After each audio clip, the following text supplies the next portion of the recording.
출근길 말씀 묵상입니다. 오늘 본문은 빌립보서 3장 10절과 11절입니다. 앞서 바울은 그리스도를 아는 지식이 자신에게 어떤 의미가 있는지 말했습니다. 오늘 말씀에서는 그리스도를 아는 것을 부활이 가진 의미와 관련해서 말해주고 있습니다. 10절과 11절입니다. 내가 그리스도와 그 부활의 권능과 그 고난의 참여함을 알고자 하여 그의 죽으심을 본받아 어떻게 해서든지 죽은 자 가운데서 부활에 이르려 하노니. 바울이 그의 삶에서 가장 바라는 것은 그리스도를 아는 것이었습니다. 바울은 앞서 그리스도 예수를 아는 지식이 육체적으로 소유한 모든 자랑거리보다 가치 있는 것이라고 말했습니다. 이어지는 오늘 본문에서 바울은 그리스도를 아는 것이 무엇인지 부활의 의미를 통해서 설명합니다. 10절에 있는 접속사가 개역개정에는 정확하게 번역되지 않았습니다. 이것은 카이라는 접속사인데 그리고 혹은 즉이라는 의미입니다. 바울은 그리스도 뒤에 이 접속사를 사용해서 그리스도를 아는 것이 무엇인지를 설명하려고 합니다. 그러니까 10절의 의미를 풀어서 이해하면 바울이 바라는 것은 그리스도를 아는 것인데 즉 그것은 부활의 권능과 고난에 참여하여 그리스도의 죽으심을 본받는 것이라고 말하고 있습니다. 바울은 그리스도를 아는 것이 무엇인지 이 접속사 이후에 더 깊이 설명하고 있는 것입니다. 바울이 생각하는 그리스도를 아는 것이란 부활의 권능을 깨달아 부활에 참여하는 것입니다. 그런데 그리스도를 아는 지식을 얻기 위한 한 가지 조건이 있습니다. 그것은 그리스도의 고난에 동참하는 것입니다. 그리스도의 고난에 동참해야 그리스도의 죽음을 본받을 수 있고 그리스도의 죽음을 본받아야 그리스도의 부활에도 동참할 수 있습니다.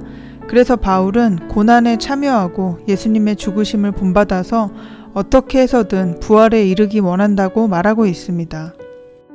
바울이 고난에 참여하겠다는 것은 단순히 내가 오늘 예수님을 위해 고난과 헌신에 참여하고 그 후에 주어지는 부활을 경험하겠다는 의미만은 아닙니다. 오늘의 삶 속에서 모든 고난을 부활로 역전시키는 그 고난에 참여하겠다는 말입니다. 고난을 역전시키고 실패를 돌이켜서 승리하게 하시는 능력에 참여하겠다는 말입니다. 그러니까 오늘의 삶의 현실 속에서 고난을 경험하지만 그럼에도 이 속에서 부활을 살겠다는 것입니다. 그리스도의 고난에 동참하지 않으면 부활의 능력을 알 수 없고 부활의 능력이 없이는 그리스도의 고난에 동참할 수 없습니다. 이것은 세상에 없는 논리입니다. 세상은 잘한 사람이 승리하고 못한 사람은 실패하는 곳입니다. 그것이 세상의 이치입니다. 그렇지만 예수님은 고난을 오히려 승리로 역전시키시는 분입니다. 그래서 바울은 그 부활의 생명의 능력에 참여하기 위해서 고난에 참여하고자 하는 것입니다. 고난을 살더라도 생명을 누리는 그 사람은 그 자리에서 이미 부활을 사는 것입니다.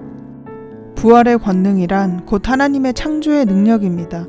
하나님이 죄 가운데 죽어있던 우리를 살려내실 때 사용하신 능력은 하늘과 땅을 창조하실 때 사용하셨던 능력입니다. 무에서 유를 만드시고 생명이 없는 것에 생명을 불어넣으신 능력입니다. 바울은 이 능력을 갖기를 원했습니다.